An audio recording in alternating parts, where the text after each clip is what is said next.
आप सभी का। मैं हूं आपके साथ आशा कौशिक। न्यूज 18 की चुनाव एक्सप्रेस आज देवरिया में है, जिसे देवरहा बाबा की तपोस्थली तो कहा ही जाता है और साथ ही साथ मिनी काशी के नाम से मशहूर दुधेश्वर नाथ मंदिर भी यहां पर स्थित है।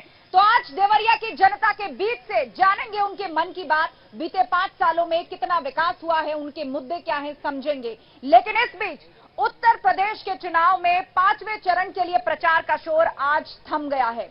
बड़े बड़े सियासी जनसभाएं, दावे और वायदे अब रैलियां नहीं हो सकेंगी।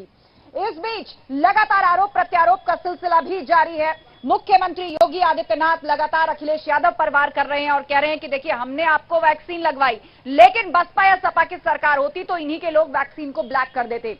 दूसरी तरफ अखिलेश यादव भी तंज कस रहे हैं। डिंपल यादव आज सिराथू सीट पर चुनाव प्रचार करने पहुंचे, लेकिन मुख्यमंत्री योगी के कपड़ों को लेकर उन्होंने ऐसी बात कही जिसे भाजपा ने एक बड़ा मुद्दा बना लिया है। और साथ ही न्यूज 18 को दिए हुए एक्सक्लूसिव इंटरव्यू में भाजपा के अध्यक्ष जेपी नड्डा ने कई बड़ी बातें कही हैं। उन्होंने उत्तर प्रदेश में 350 से ज्यादा सीटें आने का दावा किया और यह भी कहा कि अखिलेश यादव अगर आतंकवादियों को छोड़ेंगे तो हम नहीं छोड़ेंगे। पूरी बातचीत, ये एक्सक्लूसिव इंटरव्यू रात 8 बजे जरूर देखिए आप न्यूज 18 उत्तर प्रदेश उत्तराखंड पर। लेकिन चर्चा यहां उत्तर प्रदेश चुनाव की हो रही है, चर्चा यहां देवरिया के मन की हो रही है। तमाम मेहमान हमारे साथ जुड़ चुके हैं, लेकिन उससे पहले ये रिपोर्ट आपको दिखाते हैं।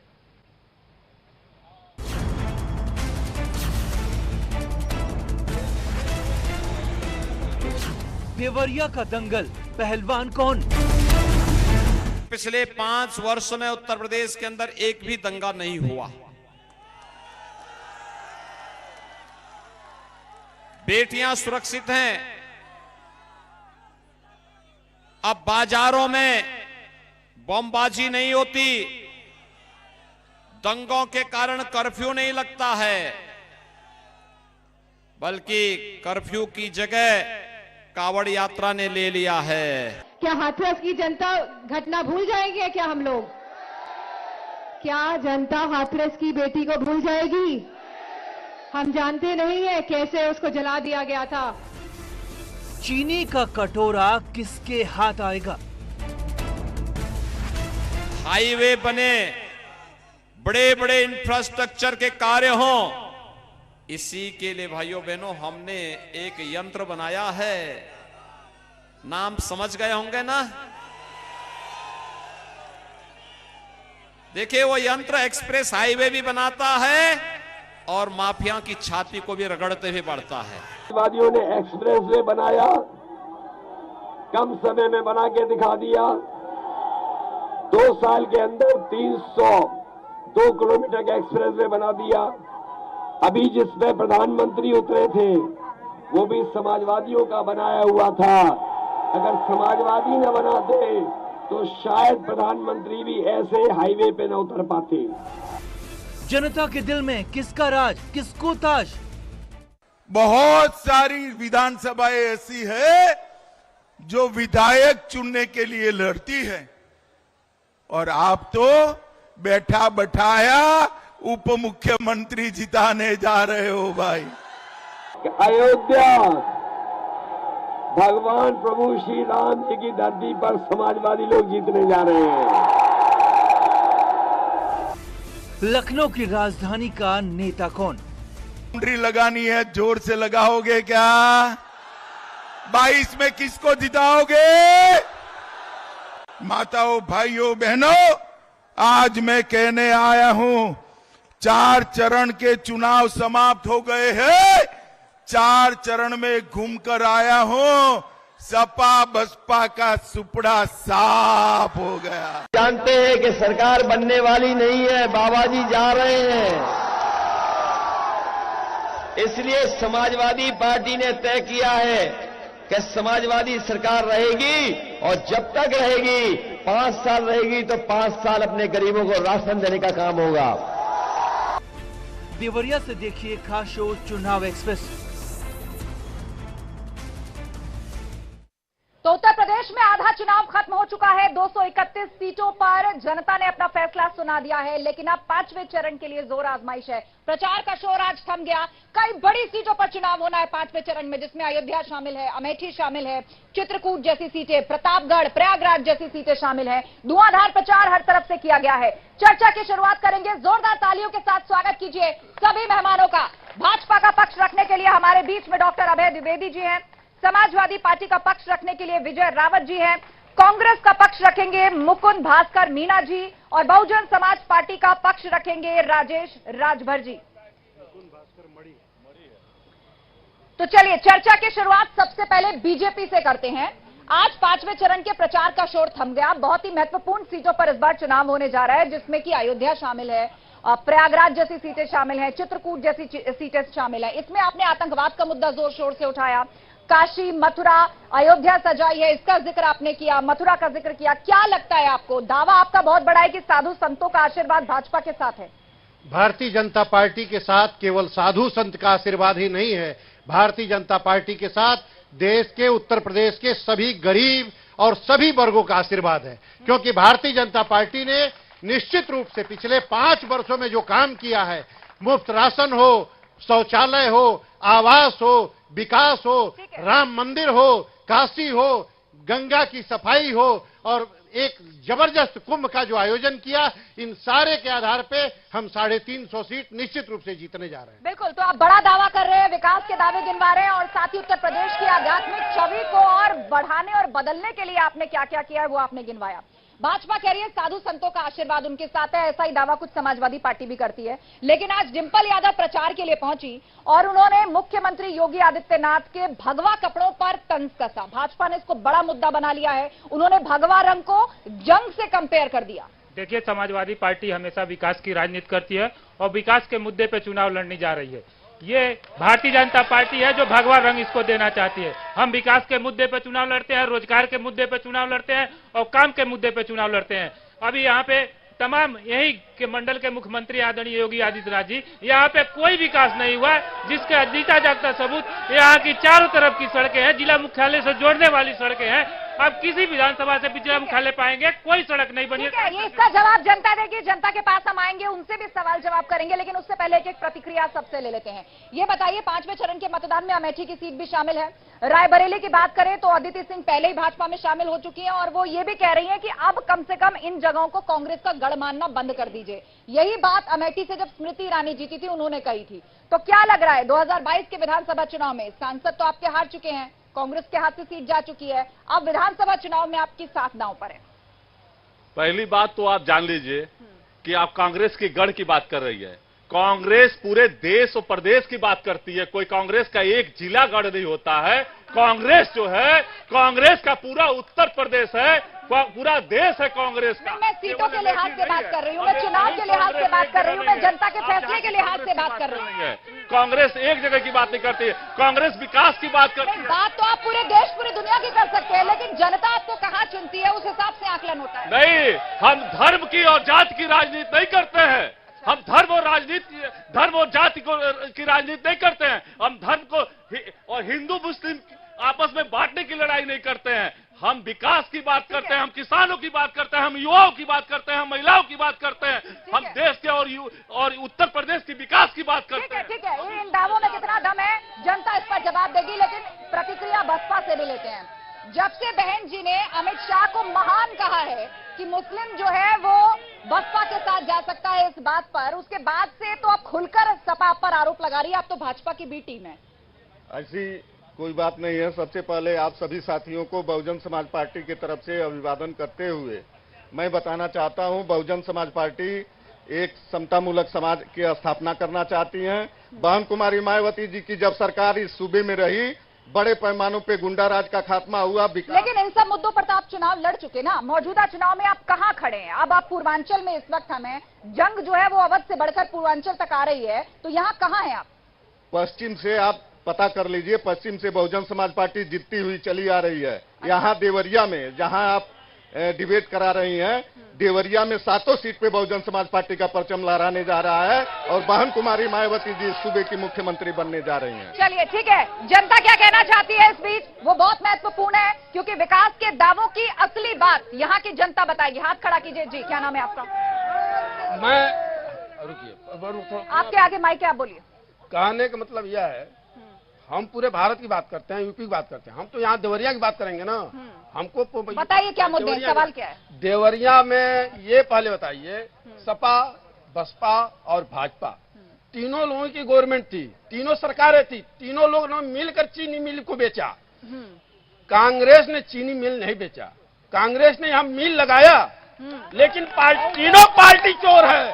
कांग्रेस मतलब चीनी मिलों की हालत खस्ता है, इसलिए मैं लेकर जाऊंगी। बैठिए। जी आप बताइए। मैं भाजपा के नेता से पूछना चाहता हूं कि देवरिया जिला में आज डिबेट है, तो ये जब चुनाव आता है उत्तर प्रदेश या देश के में जब चुनाव आता है, तो ये सिर्फ हिंदुत्व के मुद्दे पे चुनाव लड़ते हैं, जब विकास के मुद्दे पे चुनाव क्यों नहीं लड़ते, रोजगार के मुद्दे पे चुनाव क्यों नहीं लड़ते? ठीक है, ये सवाल भाजपा के नेता के पास जाएगा। 2 सवाल आए हैं, एक तो ये कि क्या हिंदू मुस्लिम से चुनाव लड़ा जाता है, जनता से जुड़े मुद्दों की बात नहीं होती, और दूसरा यहाँ पर क्योंकि गन्ना बेल्ट है इसलिए चीनी का कटोरा कहा जाता है, तो उन्होंने कहा कि आपने इंडस्ट्रीज को बंद करने का काम किया, चाहे आप हो या समाजवादी पार्टी। और दूसरा उनका सवाल कि भाई विकास के मुद्दे पर चुनाव हो रहा है या हिंदू मुस्लिम कर रहे हैं। सबसे पहले मैं बता दूं कि हमारा चुनाव सांस्कृतिक राष्ट्रवाद के साथ विकास पे है। जहां तक चीनी मिल की बात है, चीनी मिल को यही बहुजन समाज पार्टी की सरकार में बहन मायावती ने बेचा और समाजवादी पार्टी ने चीनी मिलें बंद की। और चीनी, जहां तक विकास की बात है, रोड, एक्सप्रेसवे, शुगर मिल, सारी चीजें, हमारा तो विकास ही मुद्दा है। और सांस्कृतिक राष्ट्रवाद के आधार पर हम चुनाव लड़ते हैं, हिंदू मुस्लिम के आधार पर चुनाव नहीं लड़ते हैं। ठीक है। कांग्रेस क्या कहना चाह रहे हैं, आप काउंटर करना चाह रहे हैं? अरे गजब बात है, मैं तो हैरान रहता हूं इन बहुरूपियों पे। कभी किसानों की बात करते हैं ये, अभी माननीय हमारे प्रधानमंत्री जी का प्रोग्राम है, और देख लीजिए किसानों का क्या हाल हो रहा है। सारे खेतों को कटवाया जा रहा है, जो हरी फसल खड़ी है अभी पका भी नहीं है, और 5 एकड़ खेतों को कटवाया जा रहा है। ठीक है, आप पर भी आरोप लगा है कि आपने भी चीनी मिलों के लिए कुछ नहीं किया। देखिए, जब समाजवादी पार्टी की सरकार बनी है, किसानों के गन्ने का मूल्य भुगतान हुआ है। हमारे घोषणा पत्र में भाजपा का, कांग्रेस का, बसपा का कोई घोषणा पत्र नहीं है। हमारे घोषणा पत्र में है सरकार बनते ही 24 घंटे के अंदर गन्ना मूल्य भुगतान कराया जाएगा। 24 घंटे में कोई कैसे भुगतान कर सकता है? व्यवहारिक बात तो करिए आप। जहां तक चीनी मिल की बात है, आदरणीय अखिलेश यादव जी ने और मुलायम सिंह यादव ने ढाला में चीनी मिल लगवाने का काम किया, और उसे आज पूरे यूपी के पूर्वांचल का चीनी मिल गन्ना किसान ढाला मिल में ले जाकर। ठीक है, जनता के सवाल, मुद्दे आप बोल चुके। अब इधर से सवाल लिया जाएगा, इधर से। हाँ जी, क्या नाम है आपका? मेरा नाम स्वामी मिश्रा है और मैं समाजवादी पार्टी के जो प्रतिनिधि हैं उनसे एक सवाल पूछना चाहता हूं। समाजवादी पार्टी इस चुनाव में कहती है कि हम इस प्रदेश में भाजपा वालों से बड़े हिंदू हैं। आज बरहज में जो समाजवादी पार्टी प्रत्याशी हैं कहते हैं कि मठों और मंदिरों में अय्याशी होती है। तो किस प्रकार का हिंदूवाद है, किस प्रकार का हिंदूवाद जताना चाहते हैं? लोकल सेंटिमेंट हर्ट होने की बात यहाँ पर हो रही है। देवरिया से ही यहाँ पर मुद्दा आया है, जवाब दीजिए। बात का मठों और मंदिरों को लेकर इस तरह के आपत्तिजनक और अपमानजनक शब्दों का इस्तेमाल होगा, और आप कहीं किसी मंदिर का दर नहीं छोड़ रहे, खुद शीश नवा रहे और दूसरी तरफ ऐसी बात कर रहे हैं। देखिए, हमारा मंदिर आस्था का प्रतीक है, हम भी मंदिर में पूजा करते हैं और जिक्र करते हैं, लेकिन जहां तक हिंदू मुसलमान की बात है, देखिए समाजवादी पार्टी का नहीं, उनका सवाल था कि मंदिरों और मठों में अय्याशी होती है, ये कहना चाहिए क्या? आपके प्रत्याशी कह रहे हैं इस तरह की बात? हमने ऐसा नहीं सुना है, ना ही ऐसा कोई कहा है, समझे? और जहां तक आस्था की बात है, समाजवादी पार्टी कभी जात धर्म और विकास की। ठीक है, यहाँ पे कांग्रेस की तरफ से कुछ कहा जा रहा है इस सवाल। मैं बोलता हूँ, ये पूछने वाले से पूछिए भाजपा के, पहले वो भी हाफ पैंट में थे, वो भी आरएसएस के थे, वो भी भाजपा में थे, तो मठों और मंदिरों के अंदर क्या हो रहा है उसकी बात हो रही है। आप यूनिफॉर्म पे मत जाइए। आप तो कह रहे हैं यूनिफॉर्म पहन के स्कूल में मत जाओ, नकाब हिजाब पहन के स्कूल जाओ। मैं बताता हूँ, जाइए आप। हाँ जी, इधर कुछ कहना चाहते हैं आप लोग? जी क्या? हाँ, कुछ कहना चाहते हैं आप? कहना चाहते हैं, जो भी विकास हुआ है वो भारतीय जनता पार्टी के कालखंड में हुआ है। शुगर मिलों को बेचने का काम सपा और बसपा ने किया, और ये लोग विकास की बात करते हैं। 8 मेडिकल कॉलेज हुआ करते थे, आज 30 मेडिकल कॉलेज प्रदेश में बन रहा है। क्या वहाँ रोजगार नहीं मिलेगा? ठीक है। हाँ जी, क्या कह रहे हैं आप? 10 सेकंड जल्दी से बात करिए अपनी। सुनिए, उनको बोलने दीजिए, माइक आपके सामने। आप बोलिए। मैडम सीधी सी बात है, यहाँ भारतीय जनता पार्टी के हमारे सम्मानित साथी बैठे हुए हैं। सवाल पूछे, सवाल। हाँ, मैं उनसे एक सवाल आपके माध्यम से पूछना चाहता हूं कि भारतीय जनता पार्टी की प्रयोगशाला में वो कौन सा इत्र है कि बुक्कल नवाब हिंदू देवी देवताओं को अपमानित करने वाला बयान देता है, जो समाजवादी पार्टी का तत्कालीन एमएलसी था। और भारतीय जनता पार्टी की प्रयोगशाला में आकर के वो किस इत्र से उसकी पूजा होती है कि वह जो है सांप्रदायिक बयानों से हट करके वह राष्ट्रवादी हो जाता है। ठीक है, बैठिए। और कोई? हाँ, बताइए। मैडम, मैं देवरिया का नागरिक हूँ, देवरिया की बात करूंगा। हाँ। मैं 3 मुद्दों पे मैं बात पूछना चाहता हूँ बीजेपी के वक्ता से।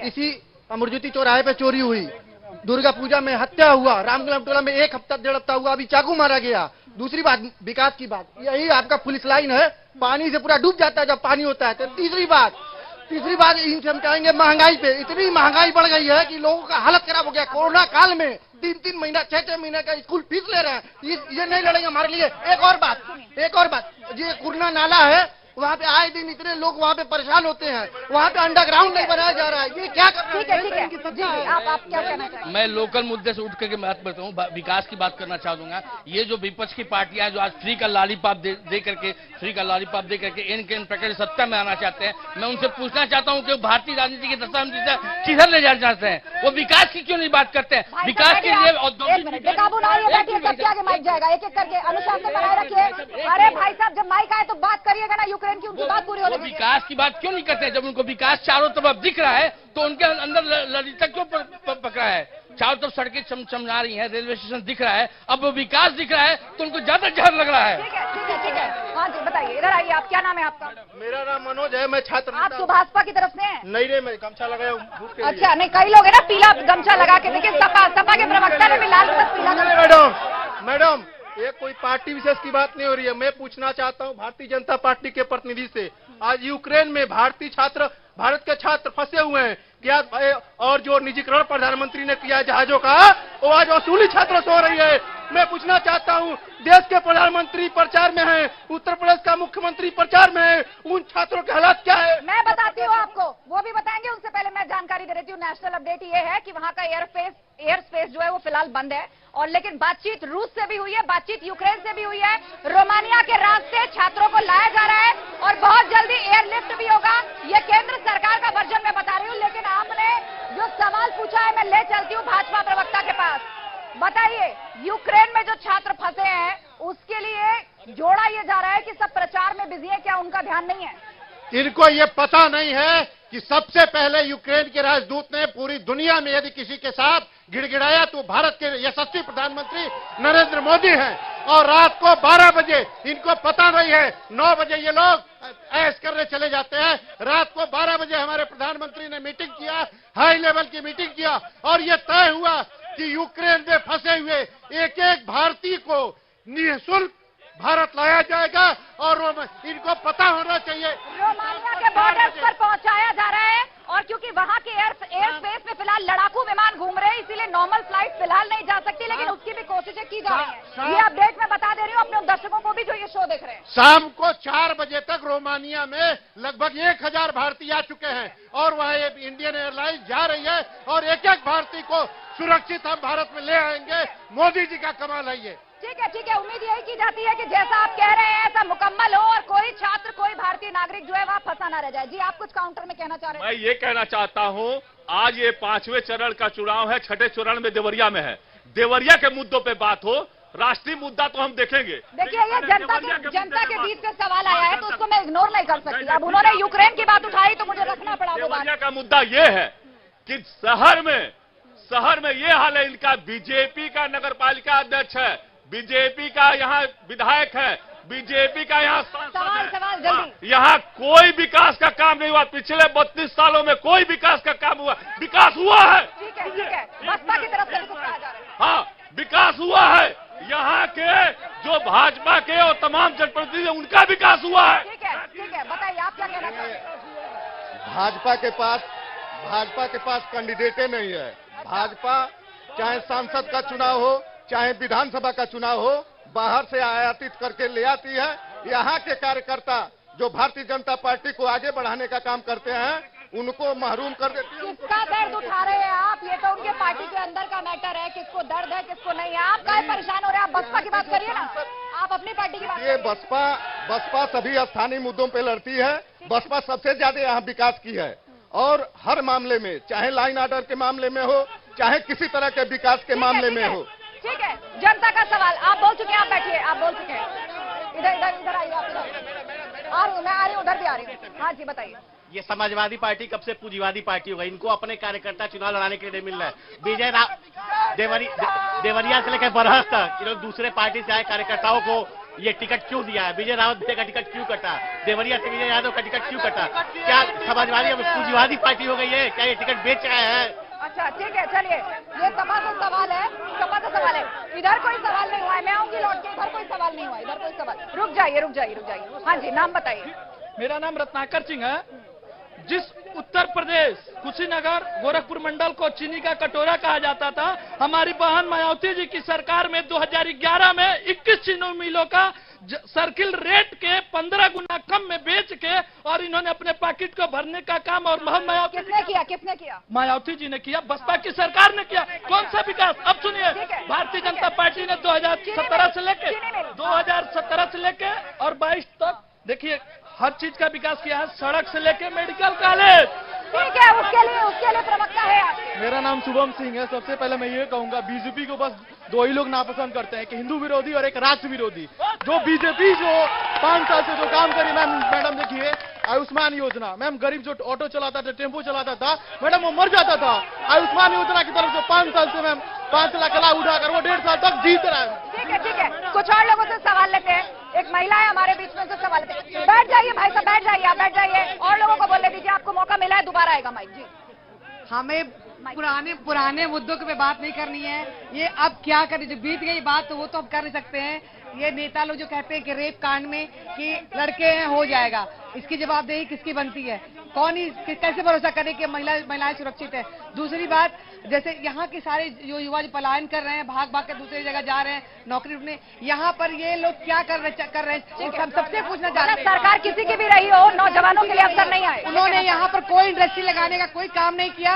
और हमको सबसे पूछना है कि यहाँ पर आप हमारे बच्चों के लिए, हमारे युवाओं के लिए। बैठ जाए मैम, क्या बताइए। मैम मैं शिक्षा पे इन लोगों से बात करना चाहता हूँ। शिक्षा पे किसी का ध्यान आकर्षित नहीं है। मैं ये चाहता हूँ कि सभी लोगों को शिक्षित करें, रोजगार तो हम खुद छीन लेंगे। अच्छा, शिक्षित करें सबको, ठीक है। ये महत्वपूर्ण सवाल मैं लेकर जाना चाहूंगी।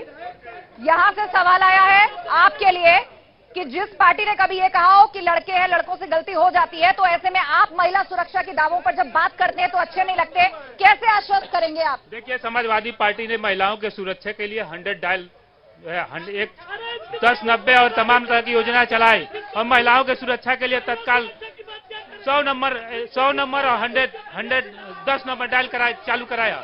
लेकिन इस पर तो आप चुनाव लड़ चुके। आपके लिए भी और आपके लिए भी सवाल आया है कि सरकारें चाहे जिसकी भी रही हो, ये मैं बसपा के साथ भी लेकर जाऊंगी सवाल, कि सरकारें चाहे जिसकी भी रही हो, नौजवानों को करियर बनाने के लिए पलायन करना पड़ता है, तो कोई बंदोबस्त अभी तक क्यों नहीं हो पाया? जहां तक महिलाओं के सुरक्षा की बात है, समाजवादी पार्टी ने जितने लोगों को टिकट दिया है, कम से कम 50 बलात्कार के दोषी महिलाओं को इन्होंने टिकट दिया है। बलात्कार के दोषियों को ये टिकट देते हैं और भारतीय जनता पार्टी ने हमेशा ही महिलाओं का सम्मान किया है। भारतीय जनता पार्टी महिलाओं के सम्मान के साथ रहती है। और ठीक है, आप बहुत बड़े बड़े दावे कर रहे हैं।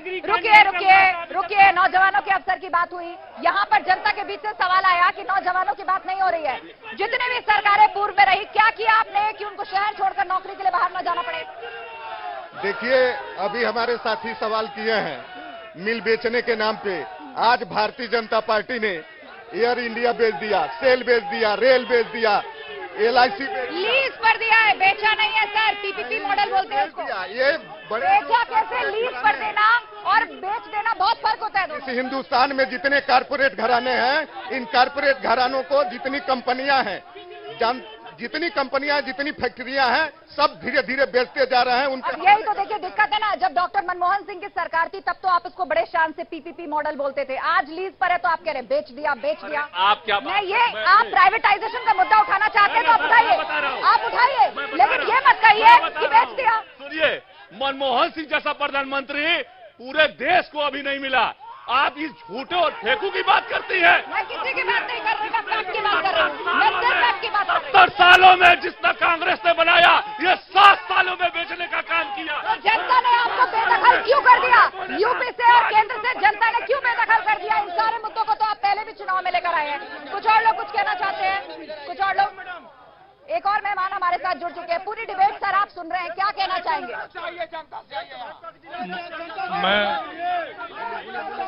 मुझे यही कहना है कि देवरिया जनपद की जनता ने मन बना लिया है, यहाँ भारतीय जनता पार्टी 7 सीटों पर जीतने जा रही है। ठीक है, बड़ा दावा आप जीत का कर रहे हैं कि यहाँ 7 विधानसभा सीटें और इस बार भाजपा जो है वो 7 की 7 जीत गई। आप बैठिए, आप बोल चुके हैं, इनको बोलने दीजिए। मैं बस एक बात सरकार से पूछना चाहता हूँ, ये सरकार राशन फ्री में दे रही है और वहाँ नौजवान साथी 97 शिक्षक भर्ती के लिए लखनऊ में लाठियां कर रही, और सरकार कह रही है कि कोई भर्ती नहीं है हमारे पास। क्या ये यूपी सीटेट पास करके ये नौजवान साथी कहाँ जाएंगे बेचारे जिन्होंने बिट सी कर रखा है? और सरकार क्या कहती है डिबेट पाने के बाद, यह योग्य शिक्षक नहीं है। अरे तुम एक बार भर्ती तो निकालो, फिर योग्य शिक्षक की बात करना। मैं इनसे ये पूछना चाहता हूँ कि क्या ये सत्ता में आएंगे तो 24 घंटे में बेरोजगारी खत्म कर देंगे? 40 साल में इन्होंने क्या किया? ये बेरोजगारी इन्हीं की देन है। ये इन्होंने जो विकास में यदि एक भी पैसा लगाया होता, विकास का मॉडल विकसित किया होता, फ्री का लॉलीपॉप बंद कर दिए होते, तो आज चारों तरफ रोजगार वैसे ही प्राप्त। जी, आप क्या कहना चाहते हैं? भाजपा कह रही है कि बाहरी विधायक, ये भाजपा के अपने विधायकों को विश्वास नहीं है। इतना जब विकास किए होते तो क्यों बाहरी ले आ रहा है? क्यों विधायकों को टिकट काटा जा रहा है देवरिया सदर से? ठीक है, ये सवाल 2-3 बार आ गया मेरे सामने, मैं आपके साथ रख देती हूँ। बार जिन प्रत्याशियों को आपने चुनाव लड़वाया उनको बाहरी क्यों कहा जा रहा है? और ये भी कहा जा रहा है कि अपनों को टिकट ना देकर आप बाहरियों को लेकर आते हैं। पहले तो मैं बता दूं, जो रोजगार की बात करते हैं, भारतीय जनता पार्टी ने उत्तर प्रदेश के इतिहास में सबसे कम समय में वैकेंसी निकाली, भर्ती कराया, 1 रुपया नहीं लगा। और समाजवादी पार्टी एक परिवार को केवल नौकरी देती है। जहां तक हमारे प्रत्याशी की बात है, मैं चैलेंज करता हूं आपके चैनल पे, समाजवादी पार्टी का प्रत्याशी यदि अपना घोषणा पत्र पढ़ दे तो मैं राजनीति छोड़ दूंगा। समाजवादी पार्टी का प्रत्याशी घोषणा पत्र पढ़। हाँ जी, बताइए, आप घोषणा पत्र नहीं पढ़ सकते? देखिए, हम 300 यूनिट बिजली फ्री देने जा रही है, 11 लाख नौजवानों को रोजगार देने जा रहे हैं। भाजपा के पास कोई घोषणा पत्र नहीं है, कोई रोजगार नहीं है सिवाय हिंदू। ये जनता तय करे। इनके मैनिफेस्टो में था कि हम 2 करोड़ रोजगार देंगे। कहाँ गया रोजगार? बात करते हैं 5 साल बीत गया। जनता बताएगी। बैठ जाइए, शोर मत मचाइए, सबको मौका मिलेगा। सपा से एक सवाल है कि इनकी सरकार में जाति देखकर, धर्म देखकर रोजगार और वो भी पैसे पे दिया जाता था। और समाजवादी पार्टी से एक सवाल है हमारा, बहुत ही बढ़िया, जब इनके सरकार में लाइट आते ही नहीं थी, सुबह से रात इंतजार करना पड़ता था, ये फ्री कहाँ से जाए? मैं एक आम आदमी हूँ, एक मिनट, मैं एक आम आदमी हूँ और मैं लिखता हूँ, मैं 2 लाइनें लिखा हूँ कि राष्ट्रवाद के रंग रंगा भगवा में हिंदुस्तान है, रोम रोम श्री राम बसे, मोदी जी विश्व की जान है। विश्व पटल पर माननीय मोदी जी ने जो भारत भूमि का डंका बजाया है, वो ये लोग कभी नहीं बजा पाएंगे। मैं कानून व्यवस्था की बात करना चाहता हूं भाई साहब से। वो बोल रहे थे जो दुर्गा पूजा में हत्या हुई थी, आज उसके सभी अपराधी जेल में हैं। और नौकरी की बात कर रहे हैं, रोजगार की, जितना रोजगार सरकार ने दिया है उतना कोई सरकार ने नहीं दिया है। ठीक है, मैं आऊंगी आपके पास। आप बैठिए। आप बोल चुके हैं, रुक जाइए, बाकी लोगों का नंबर। मैं अभी समाजवादी पार्टी के प्रतिनिधि ने कहा है कि उनकी मैनिफेस्टो में 11 लाख रोजगार देने का, पीछे 12 से 17 तक 5 साल उनकी सरकार रही है, 1 लाख लोगों को रोजगार नहीं दे पाए हैं।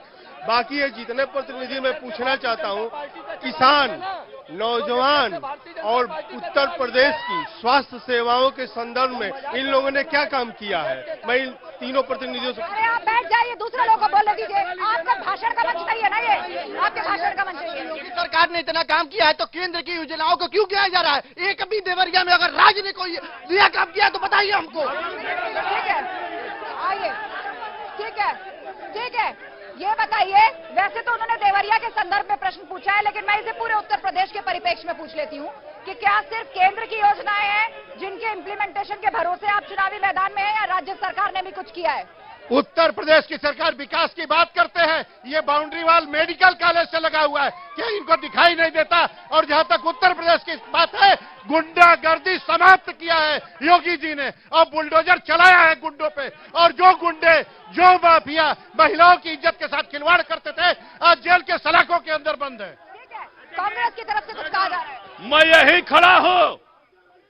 खड़ा हूँ, ये पब्लिक के सामने मैं प्रतिज्ञा करता हूँ, अगर आप जो सजा देंगी मैं पाऊंगा, मंजूर है। आप जाइए अभी पता कराइए, अगर इनके यहाँ एक भी वेंटिलेटर चालू हो तो आज ही राजनीति से एकदम इस्तीफा खत्म। अभी मैं खड़ा हूँ यहीं पे। एक मिनट देखिए, ये मेडिकल कॉलेज की प्रस्ताव समाजवादी पार्टी के सरकार में हुआ था और समाजवादी पार्टी ने इसको बनाने की कोशिश की, लेकिन जमीन नहीं थी। ये सरकारी हॉस्पिटल। ठीक है, बड़ा सवाल, बहुत बड़ा आरोप कांग्रेस की तरफ से लगाया जा रहा है। बीते साल हमने कोरोना की जो त्रासदी देखी, उसके बाद वादा यह किया गया कि इंतजाम तीसरी वेव के लिए और मजबूत होगा, लेकिन वो कह रहे हैं कि वेंटिलेटर नहीं चल रहा। मेडिकल कॉलेज में 86 बच्चों का एडमिशन हो गया और वेंटिलेटर यहाँ जिले अस्पताल में पहले से चल रहा है। और समाजवादी पार्टी कहते हैं मेडिकल कॉलेज बनवाए, 42 मेडिकल कॉलेज पिछले 5 वर्षों में उत्तर प्रदेश में 42 मेडिकल कॉलेज बने, जो पूरे विश्व में एक रिकॉर्ड है। जनता के बीच से सवाल, आप बोल चुके हैं, आप भी बोल चुके हैं। हाँ जी। विपक्ष के कांग्रेस के कार्यकर्ता ने बोला कि देवरिया में मेडिकल सुविधा नहीं है। मैं आज उनसे मैं पूछना चाहता हूँ, आज वो मेरे साथ चले और रात को 12 बजे मेडिकल में इमरजेंसी हॉस्पिटल इलाज होती है। आज कल देख लीजिए 12 बजे रात को। आज जो सिराथू में डिम्पल जी ने कहा है, शोर मत मचाइए, किसी की आवाज नहीं जाएगी। इस तरह शोर मचाएगी, किसी की आवाज नहीं जाएगी। अरे आप सबसे ज्यादा डिस्टर्ब करें, शांत रहिए आप दूसरे लोगों को बोले दीजिए। आज जो सिराथू में डिम्पल जी ने कहा है कि ये जो भगवा रंग है जो यहाँ के मुख्यमंत्री पहनते हैं, वो जंग जो लोहे पे लग जाता है उसका रंग है। तो क्या डिम्पल भाभी ये बताएंगी कि ये जो लाल टोपी है, ये राम मंदिर बनवाने वाले राम जी के सेवकों पे और जो दंगा हुए थे उसमें सनी हुई टोपी है क्या? ये बहुत बड़ा मुद्दा भाजपा की तरफ से भी बनाया जा रहा है और ये सवाल भी मैंने आपसे शुरुआत में पूछा था, लेकिन सवाल आप टाल गए। अब जनता के बीच से बात आई है। आपने भगवा रंग को जंग कहा तो वो कह रहे हैं कि आपकी लाल टोपी, लाल गमछा क्या खून से सने हुए हैं? राम भक्तों पर जो गोलियां, खून से नहीं, ये लाल रंग देश का प्रतीक है और हम लोग विकास के नाम पर चुनाव लड़ना चाहते हैं। इन लोगों के पास विकास का कोई मुद्दा नहीं है। देवरिया की एक भी सड़क नहीं बनवाया है, जिले की सारी सड़कें टूटी हुई है, एक भी रोजगार नहीं मिला है। आप इनसे पूछिए कि देवरिया जिले की कौन सड़कें बनाए। बताइए, सड़कों का मुद्दा है, जाम का मुद्दा है, गड्ढों का मुद्दा है, क्या काम हुआ है आप? देवरिया में रिंग रोड का प्रस्ताव पास हो गया है। देवरिया से महुआनी का रोड बन गया है। जो ये सड़कें 4 बरस में नहीं बनवा पाए, गोरखपुर से लेकर सोनौली, नेपाल बॉर्डर से लेकर बलिया तक हमने सड़क बनवा दिया। 4 लेन की सड़क बन गई, 4 लेन की सड़क बन गई। बहुत बड़ा दावा आप कर रहे हैं कि 4 लेन की सड़क बन गई है, रिंग रोड का प्रस्ताव पारित हो गया है। पहले आप पीछे हटिए, उत्पादित पीछे हटिए, जो बोलेगा वो आगे रहेगा। शोर मचाने वाले पीछे हटिए। मैडम, इनका विधायक भाजपा का, सांसद भाजपा का, चेयरमैन भाजपा का, भारतीय जनता पार्टी से पूछना चाहते हैं कि केवल धर्म के बात पे क्यों बात कर रहे हैं? इनको रोजगार पे बात करना चाहिए, छात्रों की पढ़ाई के बात पे, दवाई के बात पे, सिंचाई के बात पे। इनका धर्म की बात तो आज डिम्पल यादव ने की है, भगवा रंग को उन्होंने जन्म कह दिया। इनका केंद्रीय मंत्री का बेटा जो किसानों को रौदा है, वो बाहर घूम रहा है। राम रहीम को कोर्ट ने बेल दी है, मैं इनसे भारतीय जनता पार्टी से पूछना चाहता हूँ कि पुलवामा हमला कांड इन्होंने कराया, जो जवानों, क्या मतलब? पुलवामा हमला इन्होंने कराया। आप आपके आधार पे आरोप लगा रहे हैं, आप किसी देश की सरकार पे कह रहे हैं कि वो अपने सैनिकों के लिए करें। क्या बोल रहे हैं आप? आप बोल चुके हैं, आप 2-3 बार। रुकिए, नहीं, इधर आप बेकाबू हो जा रहे। मैडम, मैं समाजवादी पार्टी से पूछना चाहता हूं कि आज वो बंगाल से ममता को लेकर आई है, जो खुद वो आज बाहरी हो गई है। एक समय हमारे बंगाल में यूपी और बिहार के लोगों को बाहरी कहती थी, आज वो बाहरी खुद होकर हमारे यूपी में आई है। क्यों आई है? बंगाल से? हाँ, मैं उनसे पूछना चाहता हूँ समाजवादी से, वो क्यों आई है जो यूपी और बिहार के लोगों को अपने बंगाल से भगा रही है? अच्छा, ठीक है, ये बड़ा सवाल आया है जनता की तरफ से। ममता बनर्जी समाजवादी पार्टी को समर्थन दे रही है। उत्तर प्रदेश के चुनाव में वाराणसी भी आने वाली है, रोड शो करने वाली है, जबकि बंगाल से बाहर वो रोड शो इस तरह करती नहीं है। जनता ये पूछ रही है कि कभी जो यूपी बिहार के लोगों को बंगाल से भगा देना चाहती थी, वो बाहरी है, वो यूपी में क्या कर रही है? आप उनका समर्थन ले रहे हैं। समाजवादी पार्टी विकास की राजनीति करती है और ममता बनर्जी भी विकास की राजनीति करती है और विकास के मुद्दे पे वो यहाँ पे समर्थन देने आ रही है, न कि हिंदू मुसलमान और राष्ट्र के मुद्दे पे, बाहरी के मुद्दे पे समर्थन देने आ रही है। वो विकास के लिए मुद्दे समर्थन देने आ रही है। मैडम इनके पास हिंदू मुस्लिम और जाति पात हटा दिया जाए, कुछ नहीं है, कोई राजनीति नहीं है इनके पास। विकास की नहीं बात करते हैं, किसानों की बात नहीं करते हैं, क्या बात करेंगे? इनके पास सुनिए, इनके पास जो प्रत्याशी अभी ले आए हैं, इनका ये हाल है, भाड़े के किराए पे 4 लोगों को पकड़े हैं। ठीक है, चुनावी मंचों से भी ऐसे आरोप लगाए जाते हैं, एक दूसरे की भीड़ को किराए की भीड़ कहा ही जाता है चुनावी मौसम में। जी बताएं। देखिए, जो भारतीय जनता पार्टी यहाँ है, भारतीय जनता पार्टी के लोगों से मैं पूछना चाहता हूँ कि इनको वोट इस बार विकास के नाम पे मांगना चाहिए। इनको वोट कोरोना में कितना ये इंजेक्शन लगाए हैं, वैक्सीन लगवाए हैं, उस पे वोट मांगना चाहिए। इनको मांगना चाहिए बेरोजगारी पे, इनको मांगना चाहिए 15 लाख जो दिए हैं। वो तो कह रहे हैं अपने रिपोर्ट कार्ड में कि इतने लाख नौकरियां दी हमने, इतने हमने मेडिकल कॉलेज बनाए, ये सड़कें बनाई, ये हाईवे बनाए। कहीं रोजगार इन लोगों ने नहीं दिया, बल्कि सारी जीएसटी इतना बढ़ा दिया कि सारे कल कारखाने बंद हो गए और गरीब मजदूर जो उस मुद्दे पर तो 2019 में भी जनता ने भाजपा का साथ दिया था। अच्छा ठीक है, मैं सवाल ले जाऊंगी। अपराध, रोजगार, और कोई क्या पूछना चाहता है? क्या पूछना चाहते हैं आप? जी सबसे पहले मैं भारतीय जनता पार्टी के नेताजी से पूछना चाहता हूं, अभिमन्यु जी, आप ही के सरकार में अधिकारी इतने बेलगाम हुए कि आपके कार्यकर्ताओं को थाने में धरने पे बैठना पड़ा। ये आप लोग क्यों नहीं रोक पाए उसको? समाजवादी पार्टी में कम से कम आम आदमी की सुनवाई तो अधिकारियों के साथ होती थी, दरोगा पुलिस बात सुनता था, अधिकारी बात सुनता था। भाजपा के सरकार में तो उसी के कार्यकर्ता थाने पर धरने पर बैठे। ठीक है, बताइए ऐसा क्यों हो रहा है? भारतीय जनता पार्टी के शासन में कानून से काम होता है। समाजवादी पार्टी के गुंडे थाना चलाते थे। ये विकास की बात करते हैं, ये 350 में सफाई में नाच कराते थे। हमने 350 करोड़ में काशी कॉरिडोर बनाया है, भारतीय जनता पार्टी ने वो काम किया है। ठीक है, तो क्या काशी के रास्ते महासंग्राम 2020 का विजय पथ तय होगा? ये इस वक्त एक बड़ा आप बोल चुके हैं, आप सब भी बोल चुके हैं। इधर हम बोले थे मैडम, जिस वक्त समाजवादी पार्टी के लोग परशुराम जी की मूर्ति लगाने का ढोंग कर रहे थे, उस वक्त इसी देवरिया में जिले का प्रथम नागरिक, जो कि समाजवादी पार्टी का जिला पंचायत अध्यक्ष था, वो एक दीपक मणि जैसे असहाय व्यक्ति को अगवा करके और उसकी करोड़ों की जमीन कब्जा किया था और इसी साला मणि त्रिपाठी जी ने उसको जेल भिजवाने का काम किया। आज भी वो जेल में है और उसकी पूरी संपत्ति कुर्क हुई है। और मैं आदरणीय, ये हमारे बड़े भाई समाजवादी पार्टी के प्रवक्ता खड़े हैं, मैं इनसे पूछना चाहता हूं विजय यादव जी से कि क्या यादव केवल वोट देने के लिए है? सारे यादव को टिकट दे करके और जिले से यादव का टिकट काट दिया। दो महत्वपूर्ण सवाल समाजवादी पार्टी के लिए। एक तो जो उनकी तरफ से कहा जाता है कि जितने भू माफिया है ना सिर्फ कार्रवाई करते हैं, जेल भेजते हैं, बल्कि संपत्ति भी कुर्क करते हैं, उसका उदाहरण बताया जनता ने। और ये भी कहा कि देवरिया से इस बार किसी यादव को आपने टिकट नहीं दिया। देखिए, समाजवादी पार्टी ने हमेशा अपने लोगों का सम्मान किया है और आगे भी करती रहेगी। जहां तक भूमि का बात है, भारतीय जनता पार्टी की सरकार थी और भारतीय जनता पार्टी के कैबिनेट मंत्री, विधायक, सांसद सब लोग यही थे, उन्हीं के इशारे पे ये काम हुआ था और जानबूझ के हमारे कार्यकर्ता को आरोप का प्रत्यारोप आपने लगा दिया। क्या कहेंगे अब? इनके अपने लोग जो अपने की बात करते हैं, इनका अपना अध्यक्ष था और वो सरकारी जमीन और उस गरीब ब्राह्मण की जमीन को लूटा था और उसकी वजह से आज उसकी सारी संपत्ति बनी हुई है। जहां तक अपने पर एक बात है, भारतीय जनता पार्टी में कानून का शासन चलता है और निश्चित रूप से लूटने वाला जेल जाएगा ही जाएगा, निश्चित रूप से जेल जाएगा, इसमें कोई संदेह नहीं है। ठीक है, शो क्योंकि अंतिम पड़ाव में जा रहा है, क्या कहना चाहेंगे आप? Closing remark 10 second. मुझे लगता है जब से 1952 आपस में मत लड़िए आप लोग। 1952 से जितने भी योगी सरकार में जितना ब्राह्मणों का हत्या हुआ, जितना ब्राह्मणों का उत्पीड़न हुआ, किसी सरकार में नहीं हुआ है। आपका अपना दावा है, क्या कहना चाहेंगे जाते जाते? क्लोजिंग रिमार्क खत्म हो रहे हैं, क्या कहना चाहेंगे जनता से?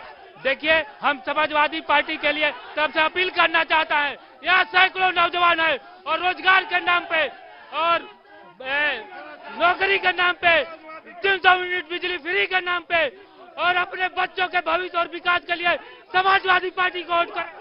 जी, आप क्या कहना चाहेंगे?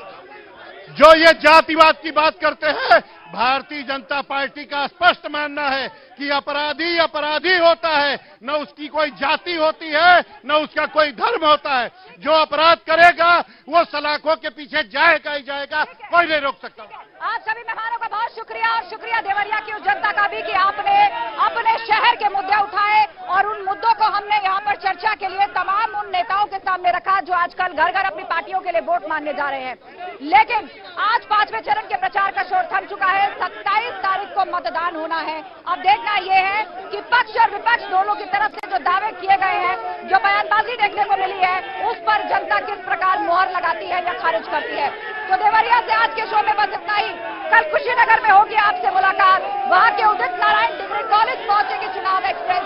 आप भी पहुंची और कही अपने मन की बात। लेकिन आगे की खबरों के लिए आप देखते रहिए न्यूज 18 उत्तर प्रदेश उत्तराखंड। और अब से थोड़ी देर बाद देखिए बीजेपी अध्यक्ष जेपी नड्डा से न्यूज 18 के मैनेजिंग एडिटर अमीश देवगन की एक्सक्लूसिव बात।